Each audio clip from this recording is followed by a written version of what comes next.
এই আলোচনাটি মূলত নারীদের দায়িত্ব এবং কর্তব্য সম্পর্কিত। পুরুষদের তো বেশ কিছু দায়িত্ব রয়েছে, যেমন পরিবারের অন্ন জোগাতে তাদেরকে ঘাম ঝরাতে হয়, হাড় ভাঙা খাটুনি খাটতে হয়, পরিবারের দেখাশোনার জন্য সব ধরনের শ্রম দিতে হয়, তাদের নিরাপত্তা দেয়া, ভরণ পোষণ করা, মানসিকভাবে, আর্থিকভাবে ও শারীরিকভাবে তত্ত্বাবধান করা সহ এ জাতীয় সকল দায়িত্ব। তাহলে নারীদের দায়িত্বগুলো কি? এই সমীকরণে তাদের পক্ষটি আসলে কেমন? আল্লাহ আজ্জা ওয়া জাল্লা শুরুই করেছেন এভাবে যে পুরুষরা নারীদের দেখাশোনা করবে, আর আপনারা আশা করছিলেন আল্লাহ বলবেন যে অতএব নারীদেরও এ জাতীয় কাজ করতে হবে, তাই না? কিন্তু এভাবে না বলে তিনি বললেন ফাসলিহাত, একইভাবে অতএব পুণ্যবতী নারীরা, ভালো নারীরা। তিনি নারী শব্দটিও আলাদাভাবে উল্লেখ করেননি, তিনি বলেছেন ভালো নারী, যেন আল্লাহ নারীদের কাছে প্রথমেই ভালো হওয়াটা প্রত্যাশা করেন। আলাদাভাবে নারীর উল্লেখ করা হয়নি, তোমাদেরকে ভালো হতেই হবে। আর আরবিতে এই ভালো অর্থ কি? সলেহ শব্দটি এসেছে মূলত সুলহ থেকে। সুলহ হলো ঝগড়া বিবাদের বিপরীত, দুর্নীতির বিপরীত। মূলত যখন কোনো দ্বন্দ্ব হয় আর আপনি দুই পক্ষের মধ্যে শান্তি চান, তখন আপনি সুলহ করেন। অর্থাৎ নারীরাই হলো উৎস, স্ত্রীরাই পরিবারের সকল দ্বন্দ্ব মেটানোর মূল উৎস। তারা শান্তি আর আপোষ মীমাংসার উৎস। তাদের কারণেই রাগ জেদ প্রশমিত হবে, তাদের কারণেই গলার আওয়াজ নিচু হবে। তারাই হলো প্রশান্তির উৎস, তারাই হলো বিবেকের কণ্ঠস্বর, তারাই সংশোধনের উৎস। যদি কোনো দ্বন্দ্ব বা উৎকণ্ঠা থাকে, স্বামী প্রথমেই যার দিকে তাকায়, যার কারণে সবকিছু শান্ত হয়ে যায়, তিনিই হলেন তার স্ত্রী। স্বামীদের মধ্যে কেউ কেউ হয়তো ভাবছেন সত্যিই তাই, কারণ সব ঝগড়াঝাটি তো হলো আসলে, আপনি বলছেন যেখান থেকে সব ঝগড়া শুরু হয় সেখানেই আসলে তার শেষ হওয়ার কথা, কারণ তার গলা ছাড়া আমার ঘরে আর কারোই উঁচু আওয়াজ শোনা যায় না, আর সে ছাড়া আমার ঘরে অন্য কেউ রাগান্বিতও হয় না। পুরুষরা নিজ দায়িত্ব পালন করে না, আবার নারীরাও নিজ দায়িত্ব পালন করে না, আর এভাবেই তারা চরম টানাপোড়েন আর দ্বন্দ্বের কারণ হয়ে দাঁড়ায়। আল্লাহ শুরুতেই বলেছেন যে স্ত্রীরা হলো সংশোধনের উৎস, তারা প্রশান্ত, তারা আসলে নিজেরাই শান্তি, নিজেরাই যেন কল্যাণ। তারা সব ধরনের মানসিক চাপ দূর করে দেয়, এটাই হলো প্রথম গুণ।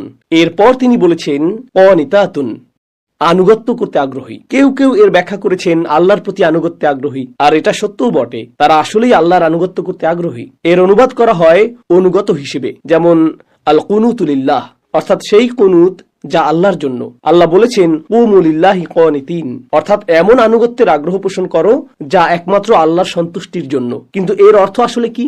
এই প্রসঙ্গ এখানে কেন আসলো? কারণ এক পক্ষ যদি এমন হয় যে পুরুষদের এটা নারীদের জন্য করা উচিত, আপনি আশা করবেন বাকিটা হবে এমন যে নারীদেরও উচিত পুরুষদের জন্য করা। তো এর মাঝখানে কেন আল্লাহ বললেন হ্যাঁ পুরুষদের জন্য নারীদের এমনটা করা উচিত, তবে এই অংশটুকু আল্লাহর জন্য?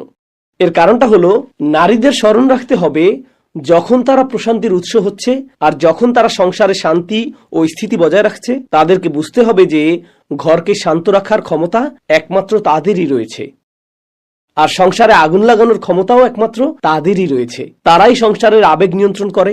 যেমন আপনি ঘরে রিমোট কন্ট্রোল দ্বারা এসির তাপমাত্রা নিয়ন্ত্রণ করে থাকেন, ঠিক তেমনি নারীরাও সংসারের আবেগের তাপমাত্রা নিয়ন্ত্রণ করে, তারাই নিয়ন্ত্রণ করে। আর তাদের এটা ঠান্ডা রাখাই উচিত, কারণ এটা স্বয়ং আল্লাহর আনুগত্যেরই একটা অংশ। এটা আল্লাহর প্রতি তাদের আনুগত্যের আগ্রহ থেকেই আসে। অতএব তাদেরকে হতে হবে প্রশান্তির উৎস। আসলে উভয়কেই দায়িত্ব পালন করতে হবে, কারণ পুরুষরা তাদের দেখাশোনা করছে আর বিনিময়ে নারীরা শান্ত থাকছে। আমরা জানি কিছু মানুষের ক্ষেত্রে মানসিক নির্যাতনমূলক সম্পর্কের ক্ষেত্রে কি ঘটে, একজন অনবরত বলতে থাকে শান্ত হও শান্ত হও, ঠিক আছে ঠিক আছে, প্লিজ রাগ করো না। আর যত বেশি আপনি এটা বলেন, না আমার সাথে কথা বলবে না, আমাকে একা থাকতে দাও, ইত্যাদি ইত্যাদি, তো একজনকে রেগে থাকতেই হবে। হয়তো স্বামী রেগে আছে আর স্ত্রী তাকে শান্ত করার চেষ্টা করছে, অথবা স্ত্রী রেগে আছে আর স্বামী তাকে শান্ত করার চেষ্টা করছে। তারা এটাকে এক ধরনের নিয়ন্ত্রণ বা ক্ষমতা প্রদর্শনের সুযোগ হিসেবে দেখে। যেমন এবার তাকে পেয়েছি, আমি যদি এখনই শান্ত হয়ে যাই তাহলে তো তেমন পয়েন্ট পাবো না, এই সুযোগে আরো কিছুটা সুবিধা নেওয়া যাক, তাই আমি রাগের এই নাটকটা চালিয়েই যাব, দেখি এটাকে কত দূর পর্যন্ত টানা যায়। তো কাউকে এভাবে অধীনস্থ করে রাখার এই মানসিকতা, এটা আল্লাহ যা চান তার সম্পূর্ণ বিপরীত।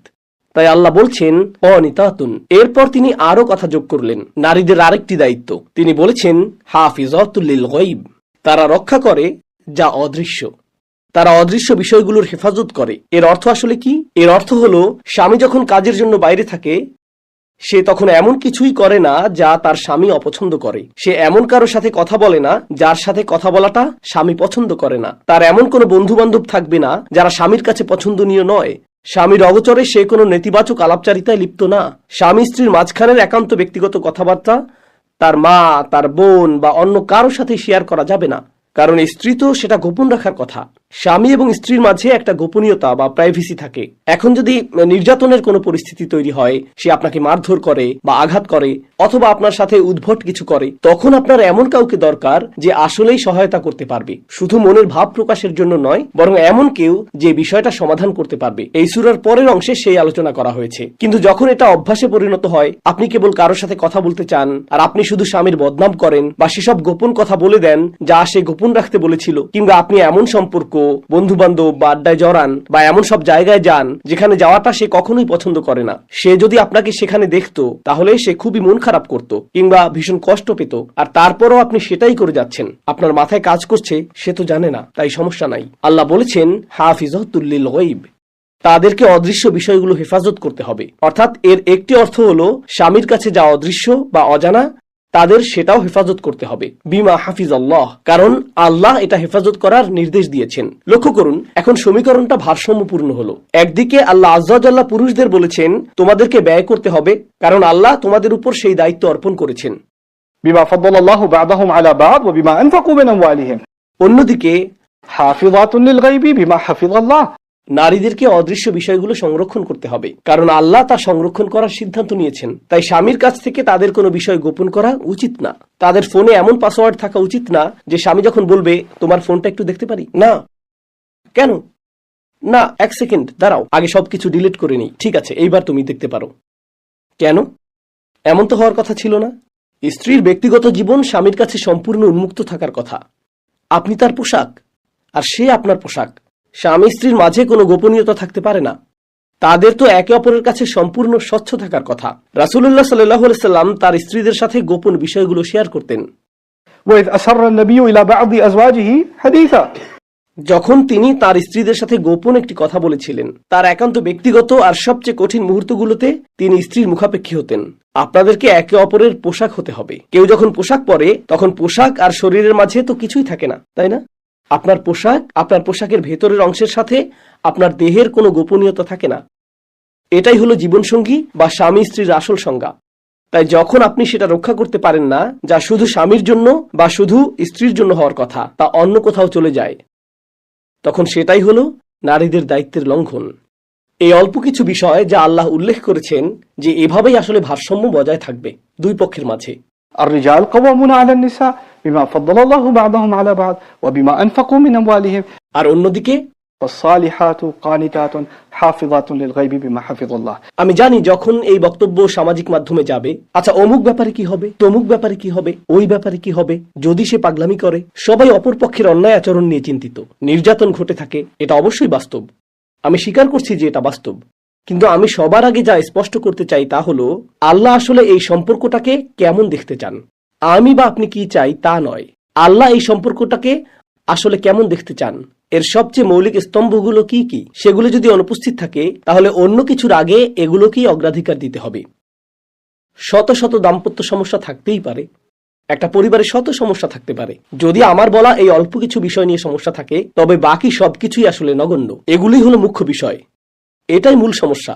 তাই অন্য কিছুর আগে এগুলোর সমাধান করতে হবে। আর যদি এর সমাধান না হয়, যদি এটাকে সংশোধন করা না যায়, তাহলে আল্লাহ কি বলছেন?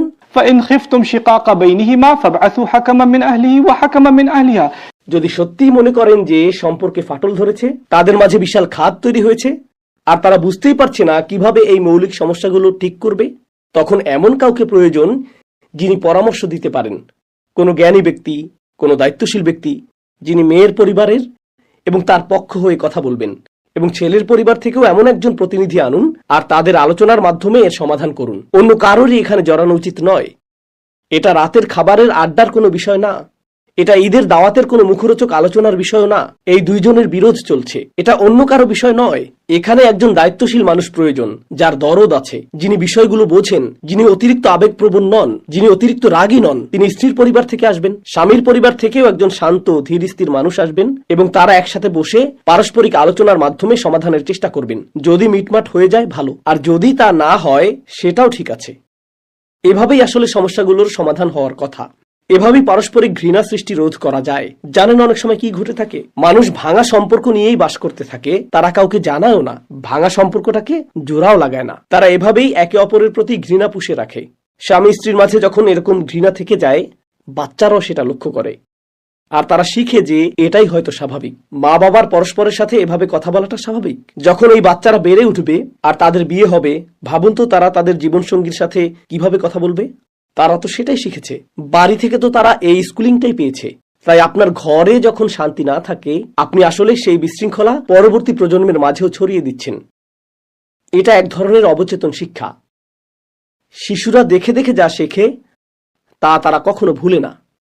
ক্লাসরুমে যা শেখা হয় তা মানুষ ভুলে যায়। আপনি যখন ছোট ছিলেন, শিক্ষক ক্লাসে কি বলেছিলেন তা আপনার মনে নেই। একটা জিনিস আপনার মনে আছে, বাবা মা বাড়িতে কি করতেন সেটা আপনার মনে আছে। আজও এই বয়সে এসেও আপনি সেটা মনে রেখেছেন, কারণ মানুষের ব্যক্তিত্বের উপর এটা একটা গভীর ছাপ ফেলে। তাই এটা শুধুমাত্র স্বামী স্ত্রীর মধ্যেই সীমাবদ্ধ থাকছে না, এটা মূলত আমাদের রেখে যাওয়া আদর্শের অংশ। সন্তানদের জন্য হলেও পরিবারে প্রশান্তি প্রয়োজন। আমি আন্তরিকভাবে দোয়া করি আপনারা যারা বিবাহিত স্বামী এবং স্ত্রী, তারা যেন সত্যিই নিজেদের দিকে লক্ষ্য করেন এবং বুঝতে পারেন যে আল্লাহ যেভাবে চেয়েছেন সেভাবে আপনারা দায়িত্ব পালন করছেন কিনা। আর আমি আন্তরিকভাবে আশা করি যদি আপনারা খুব কঠিন কোনো দাম্পত্য সংকটে পড়ে যান, তবে যেন নিজেদের পক্ষ থেকে, নিজেদের পরিবারের থেকে বিশ্বাসযোগ্য কাউকে খুঁজে পান। যদি পরিবারে নির্ভরযোগ্য কেউ না থাকে, কারণ এমনটাও ঘটতে পারে, হতে পারে সবাই অবিবেচক, সেটা হতে পারে সবাই হয়তো অবিবেচক, তখন আপনাকে এমন কাউকে খুঁজে বের করতে হবে যে অন্তত আপনার পক্ষটি যুক্তিসঙ্গতভাবে তুলে ধরে আপনার হয়ে কথা বলতে পারবে। কারণ আপনি যদি নীরবে নির্যাতন সহ্য করতেই থাকেন, তাহলে আসলে যা ঘটছে তার জন্য আপনিও আংশিকভাবে দায়ী। এটা শুধু আপনার সাথেই নয়, আপনার সন্তান বা ভবিষ্যৎ প্রজন্মের সাথেও সম্পর্কিত, তাই না? কারণ কারো প্রতি ক্ষোভ নিয়ে বেঁচে থাকা মোটেও সমীচীন নয়। এটাও সমীচীন নয় যে কারো দিকে তাকাবেন আর সারাক্ষণ মনে করবেন সে আপনাকে কতটা কষ্ট দিয়েছে। অশান্তিতে দিন কাটানো সমীচীন নয়। বিয়ের মূল উদ্দেশ্যই ছিল লিতাসকুনু ইলাইহা। আল্লাহ ভালোবাসা এবং যত্নের উল্লেখ করারও আগে, মাওয়াদ্দাত ওয়া রাহমার উল্লেখ করারও আগে বলেছেন বিয়ের প্রথম উদ্দেশ্যই হলো যাতে তোমরা একে অপরের মাঝে প্রশান্তি খুঁজে পাও। তার দিকে তাকালে আপনি যেন প্রশান্ত হয়ে যান, স্বস্তি পান। অবশেষে আমি একটা নিরাপদ আশ্রয় পেয়েছি। এটাই সেই জায়গা যেখানে আমি মর্যাদা পাবো, অপমানিত হব না। অতীতের ভুলগুলো মনে করিয়ে আমাকে খোঁটা দেওয়া হবে না। আমি সম্পূর্ণরূপে স্বস্তিতে থাকবো, কারণ আমি আমার জীবনসঙ্গী স্বামী বা স্ত্রীর সান্নিধ্যে আছি। যদি সেটা না থাকে তবে তা সৃষ্টি করতেই হবে। আর যদি নিজে নিজে সেটা করতে না পারেন, তাহলে আপনার বাহিরের সহায়তার প্রয়োজন, বিশেষজ্ঞ সহায়তা প্রয়োজন। আল্লাহ আমাদেরকে তৌফিক দান করুন যেন আমরা ভাঙা সম্পর্কগুলো ঠিক করতে পারি এবং আমাদের নিজেদের ও পরিবারের জন্য যা উত্তম তা করতে পারি। আল্লাহ আমাদের তৌফিক দিন এবং সেই সামর্থ্য দান করুন যেন আমরা সঠিক সহায়তা গ্রহণ করে ভাঙা বন্ধনগুলোকে আবারও জোড়া লাগাতে পারি। বারাকাল্লাহু লি ওয়া লাকুম ফিল কুরআনিল হাকীম ওয়া নাফা'নি ওয়া ইয়্যাকুম বিল আয়াতি ওয়ায যিকরিল হাকীম। الحمد لله وكفى والصلاة والسلام على عباده الذين اصطفى خصوصا على أفضلهم وخاتم النبيين محمد الأمين وعلى آله وصحبه أجمعين. قال الله عز وجل في كتابه الكريم بعد أن أقول أعوذ بالله من الشيطان الرجيم إن الله وملائكته يصلون على النبي يا أيها الذين آمنوا صلوا عليه وسلموا تسليما اللهم صل على محمد وعلى آل محمد كما صليت على إبراهيم وعلى آل إبراهيم في العالمين إنك حميد مجيد اللهم بارك على محمد وعلى آل محمد كما باركت على إبراهيم وعلى آل إبراهيم في العالمين إنك حميد مجيد. عباد الله رحمكم الله اتقوا الله إن الله يأمر بالعدل والإحسان وإيتاء ذي القربى وينهى عن الفحشاء والمنكر ولذكر الله أكبر والله يعلم ما تصنعون أقم الصلاة إن الصلاة كانت على المؤمنين كتابا موقوتا. উস্তাদ নোমান আলী খানের কোরআনের যে গভীর বিশ্লেষণগুলো আপনার আত্মাকে স্পর্শ করে, সেগুলো যদি এখন আপনার সংগ্রহে থাকতো তবে কেমন হতো? NAK বাংলা টিম উস্তাদের সেই জগৎ কাঁপানো বিশ্লেষণগুলো বাংলায় বই আকারে নিয়ে এসেছে আপনার জন্য। প্রশান্তির খোঁজে, আমি ও আমার রব, কিংবা উপমার শৈল্পিকতায় মুগ্ধময় কোরআন, আমাদের প্রতিটি বই এখন পাঠকপ্রিয়। আলহামদুলিল্লাহ। আপনার কপিটি সংগ্রহ করতে ও প্রকাশিতব্য বইগুলোর আপডেট পেতে ভিডিওর ডেসক্রিপশন চেক করুন অথবা যোগাযোগ করুন বুকিশ পাবলিশারে। শুধু শুনবেন কেন, উস্তাদের কোরআনের সুগভীর প্রজ্ঞার কাজগুলো আরো বিস্তারিতভাবে পড়ুন। বইগুলো হোক আপনার আত্মিক প্রশান্তির সঙ্গী।